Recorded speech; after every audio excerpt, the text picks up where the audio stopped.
अब देखो बच्चों, ये एक अच्छा सवाल है, ठीक। और इस सवाल को करने के लिए पहले एक फॉर्मूला ड्राइव कर देता हूं, सुन लो, जो कि मैंने क्लास में नहीं पढ़ाया है, ठीक। आ जाओ भाई, फॉर्मूला मैं क्या ड्राइव करने जा रहा हूं, जरा ध्यान दें बच्चे। देखिए, फॉर्मूला होता है बच्चों जो आपको याद करना है, यदि मैंने नहीं बनाया बताया है तो याद कर लो। पी के ए और प्लस पी के बी, जब तक टेम्परेचर ना बोला जाए तो टेम्परेचर 25 डिग्री सेल्सियस मानते हुए P K A plus P K B is equals to P K W होता है, ठीक। इज इक्वल्स टू क्या हो जाएगा आपका, पी के डब्ल्यू, ठीक। और पी के डब्ल्यू होता है 14। अभी मैं करके दिखा दूंगा, परेशान मत हो। तो P K A plus P K B बराबर होता है 14, याद कर लो भाई। मतलब सर, यार इसका मतलब बताने से पहले एक बात बताना चाहता हूं भाई, तुम ये जरूर चेक कर लेना कि सॉल्यूशन बेसिक है कि एसिडिक है। क्या सर, तुम ये जरूर चेक कर लेना कि सॉल्यूशन एसिडिक है या बेसिक है। जैसे यहां पे तो चलो कुछ पता नहीं चलेगा, दोनों वीक थे, कोई बात नहीं, फॉर्मूला लगा दिया, है ना। लेकिन अगर कोई सॉल्यूशन बेसिक हुआ ना भाई, अगर कोई सॉल्यूशन बेसिक हुआ, अगर कोई सॉल्यूशन बेसिक हुआ, ध्यान सुनो, अगर कोई सॉल्यूशन क्या है, अगर कोई सॉल्यूशन क्या है, बेसिक है, ठीक। तो भाई पहले पीओएच निकालोगे, आफ्टर दैट पीएच निकालोगे। ये तो मैं आपको कई दिनों से बता रहा हूं, गलत मत कर देना। अगर बेसिक सॉल्यूशन पता चल गया तुम्हें तो पहले पीओएच निकाल लेना, फिर पीएच निकालोगे, ठीक। अच्छा, आ जाओ वापस। हाँ, तो भाई इसको प्रूफ करो। अब देखो इसको कैसे प्रूफ करोगे, ध्यान से सुनना। देखो क्या होता है, के ए of weak acid into K B of conjugate, सुन लो ध्यान से, के ए of weak acid into K A of, ये मैंने आपको पीछे पढ़ाया है, into K A of weak acid into K B of conjugate base of weak acid, conjugate base of weak acid. याद है, भूल गए हो भैया, क्या भूल गए हो, ये है आपका वीक एसिड, ठीक। तो H प्लस निकालने के बाद जो भी बचेगा, है ना, H प्लस तो यही क्या कहलाएगा बताओ, यही क्या है, conjugate base of weak acid, weak acid का कॉन्जुगेट बेस। तो वही तो मैंने लिखा है, क्या, K A of weak acid into ये क्या है, K B of conjugate base of weak acid, ठीक। ये होता था के डब्ल्यू के इक्वल, यदि आपको याद हो, ठीक। और बुक्स में आप सीधे सीधे देखोगे लिखा रहेगा के ए इंटू के बी बराबर के डब्ल्यू। तो उसका मतलब यही होता है, के ए का मतलब के ए ऑफ वीक एसिड और के बी का मतलब क्या, के बी ऑफ व्हाट, कौन सा बेस है, कॉन्जुगेट बेस है, किसका, वीक एसिड का, ठीक। अच्छा, तो ये ऐसे। अब ध्यान दें बच्चों, इसमें आप लॉग ले लीजिए, ठीक। तो taking log on both side, तो log of K A of weak acid into, है ना, K B of conjugate base of weak acid is equals to K W. सही है। अब ध्यान दो, लॉग ये एम है और ये एन है, log M into N, log M plus N, तो लॉग एम और प्लस लॉग एन बराबर लॉग ऑफ के डब्ल्यू। सही है। अब ध्यान देंगे, -1 से बोथ साइड मल्टीप्लाई कर दो, -1 से बोथ साइड मल्टीप्लाई कर दो, तो ये नेगेटिव, ये नेगेटिव, ये नेगेटिव, तो minus of log of K, log of K A of weak acid minus log of K B of conjugate base of weak acid is equals to minus of log of K डब्ल्यू। इतना हो गया। अब 25 degree Celsius पे के W कितना होता है, बोलो, एट 25 डिग्री सेल्सियस के डब्ल्यू कितना पढ़ा के लेके आए बताइए, 10 की पावर -14 रख दो इसमें, तो क्या हो जाएगा, इसको थोड़ा साइड कर लेते हैं, है ना। ध्यान दो जरा, क्या रखो इसमें, और एक चीज और, दो बातें और, क्या, जो मैंने आपको बताई हैं, यहां कलर चेंज करके लिख रहा हूं, p K a is equals to minus of log K a, ठीक। तो माइनस ऑफ लॉग के ए की जगह पी के ए लिखोगे, and p K B is equals to minus of log K B of the conjugate base of weak acid, ठीक। ये चीजें तो लिख दो, माइनस के ए की जगह, नेक्स्ट स्टेप में माइनस लॉग के ए की जगह क्या लिखोगे, पी के ए, तो इसकी जगह क्या आ जाएगा, पी के,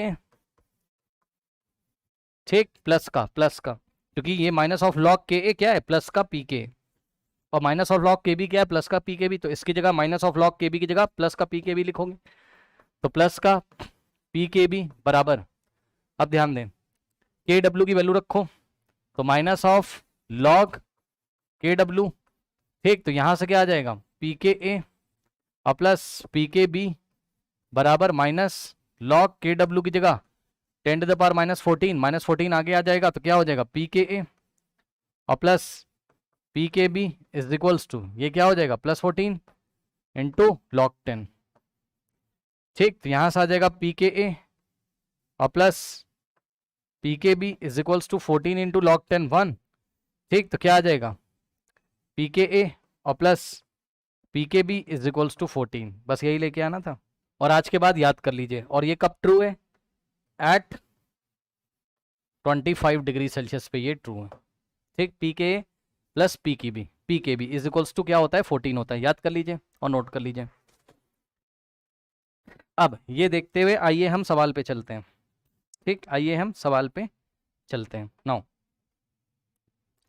सवाल बहुत अच्छा है बच्चों, ध्यान दें क्या क्या दिया हुआ है आपको, P K B of C N minus at 25 degree Celsius is 4.7, तो ध्यान दो, the pH of 0.5 molar aqueous NaCN solution, ठीक है भाई, सॉल्ट क्या है बताओ, सॉल्ट क्या है, NaCN, इसको ब्रेक करोगे तो क्या मिलेगा तुम्हें, Na प्लस आयन, और साथ में क्या मिलेगा, Cn माइनस, Na प्लस को OH दोगे तो बनेगा NaOH, ठीक, और Cn माइनस को आप H प्लस दोगे तो बनेगा HCN, ठीक, करेक्ट। नाउ अब ध्यान दें स्टूडेंट्स, ये क्या आपका स्ट्रॉन्ग बेस है और ये क्या आपका वीक एसिड है, तो स्ट्रॉन्ग बेस वीक एसिड का सॉल्यूशन है, तो नेचर कैसा होगा, स्ट्रॉन्ग कौन है, बेस, तो बेसिक नेचर होगा, बेसिक सॉल्यूशन होगा, मानते हो कि नहीं, इस सॉल्ट का NaCN सॉल्ट का सॉल्यूशन कैसा होगा, बेसिक सॉल्यूशन इन नेचर, ठीक, तो यदि बेसिक है तो पहले आप क्या निकालोगे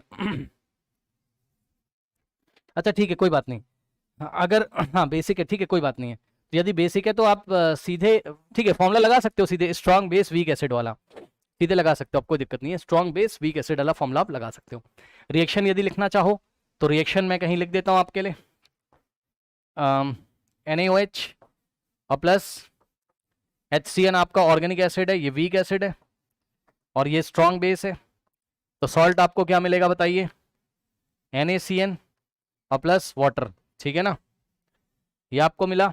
अब सुनो ध्यान से, P K B for Cn minus, ऐसा क्यों बोल रहा है, क्योंकि ध्यान से चेक करो, ये आपका क्या है बताओ, ये आपका वीक एसिड है, तो HCN आपको क्या देगा बताओ, H प्लस और Cn माइनस, ठीक, तो ये क्या आपका वीक एसिड है, वीक एसिड का ये क्या है, कॉन्जुगेट बेस है,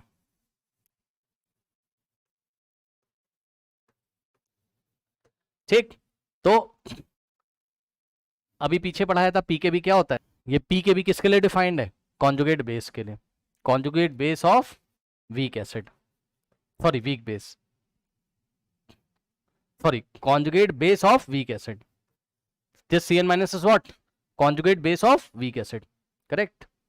अच्छा तो ज्यादा टेंशन नहीं लेना आपको, आपको चुपचाप केस लगाना है किसका, स्ट्रॉन्ग बेस और वीक एसिड का, स्ट्रॉन्ग बेस और वीक एसिड का, तो स्ट्रॉन्ग बेस और वीक एसिड का आपका क्या होता है, स्ट्रॉन्ग बेस वीक एसिड या weak acid strong base, strong base weak acid, ये सेकंड फॉर्मूला लग जाएगा आपका, लगा दीजिए, पीएच इज इक्वल्स टू क्या होता है 7 plus half P K A plus half log c, सही है, ओके। नाउ अब ध्यान दो बच्चों, पी के ए तुम्हें नहीं पता, पी के ए तुम्हें नहीं पता, कोई बात नहीं, अभी पीछे फॉर्मूला ड्राइव कराया है क्या, पी के ए और plus P K B is equals to 14 होता है, तो पी के बी दिया है तो पी के ए निकाल लोगे, पी के ए और प्लस पी के बी कितना दिया है 4.7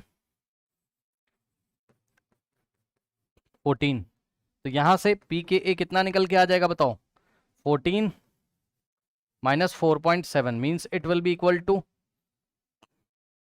14.00 माइनस 4.7, ठीक, तो इसको तो छोड़ ही दो आप, 10 माइनस 7 3 और यहाँ बचेगा 13 माइनस 4 9 9.3, ठीक, तो पी के ए कितना आ गया बोलो 9.3, तो पी के ए आ गया, उठा के रख दो ले जाके, आंसर आ जाएगा भाई। नाउ स्टूडेंट्स ध्यान दें, 7 plus half into P K ए कितना है बताओ। पी के ए निकाला आपने 9.3, तो 9.3 और प्लस हाफ लॉग सी क्या होता है, कॉन्सेंट्रेशन ऑफ द सॉल्ट कितना दिया है 0.5 मोलर है ना। तो कॉन्सेंट्रेशन कितना है तुम्हारा बताओ, 0 पॉइंट कितना है भाई 5 मोलर। इसको आप क्या लिखोगे बताओ, C बराबर इस पॉइंट को इधर लेके जाओगे तो 5 इंटू 10 की पावर -1 मोलर।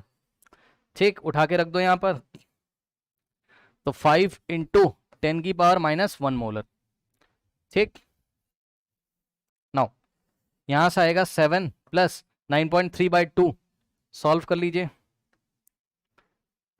कहाँ गया 9.3/2 कितना आ जाएगा 4.65 हो गया ये। ठीक, और ध्यान दो प्लस हाफ, अब ध्यान देना जरा, ये जो लिखा है इसमें लगा दो log m इंटू एन, तो log m plus log n, log m और प्लस log n, n की जगह 10 की पावर -1। ठीक, अब 7 प्लस 4 11, तो 11.65 प्लस हाफ, ठीक, log 5 और प्लस, अब ध्यान दें log m की पावर n, -1 आगे आ जाएगा और log 10 बचेगा, तो -log 10 हो जाएगा ये, -1 log 1 इंटू log 10, और log 10 कितना होता है 1। ठीक, तो कितना हो जाएगा 11.65 प्लस हाफ, और सुनो log 5 लगभग कितना होता है 0.7 मेरे ख्याल से, देख लीजिएगा, -1 इंटू log 10 1 होता है, तो 1 इंटू 1, तो यहाँ से आ जाएगा 11.65 और प्लस हाफ। ठीक, अब ध्यान दो प्लस माइनस माइनस, 1 इंटू 1 1, 1 में से 0.7 माइनस करोगे तो ये नेगेटिव का आएगा कितना, माइनस का 0.3। ठीक, तो यहाँ से आ जाएगा 11.65 प्लस माइनस माइनस 0.3/2 है ना। तो ये कितना हो जाएगा 1.5 0.15 है ना, तो 11.65 माइनस 0.15 चेक कर लेना यार एक बार है ना, 0.3 डिवाइडेड बाई 2। ठीक, अब 11.65 माइनस 11.65 माइनस 0.15, ठीक 11.5, तो this will be approximately equal to the pH of this salt solution is 11.5 is the final answer. Okay, बिल्कुल सही आंसर आया है, टेंशन मत लो, बिल्कुल सही आंसर है। ठीक, तो देखो जरा, option C is the correct option. यहां आपने क्या सीखा कि सॉल्यूशन का नेचर पहचानते हुए, सॉल्यूशन बेसिक है, लेकिन सॉल्यूशन तो चलो बेसिक है कोई दिक्कत नहीं, वीक एसिड और स्ट्रॉन्ग बेस का केस है, फॉर्मूला लगा दिया, तुम्हें पीके चाहिए, तुमसे गलती एग्जाम में ये होगी पीके तुम्हें चाहिए लेकिन तुम गलती से पीके भी रख दोगे, बस यही गलती होगी। ठीक, इससे बचिए। देखिए एग्जाम में पीके डायरेक्टली दिया हुआ है या पीके बी दिया हुआ है, यदि पीके ए की जरूरत है और पीके बी दिया हुआ है तो ये लगाओगे p K a plus p K b is equal to 14 और पीके ए निकाल लोगे। इसी तरीके से किसी फॉर्मूले में यदि तुम्हें पीके बी की भी जरूरत है और पीके ए दिया हुआ है तो पीके ए को 14 में से माइनस कर दो, पीके बी आ जाएगा। ठीक, अगला सवाल, और टेम्परेचर नहीं दिया तो 25 डिग्री सेल्सियस मानते हुए, 25 डिग्री सेल्सियस मानते हुए इस रिलेशन को हमने लिख दिया, पीछे अभी डिराइव कराया है ना।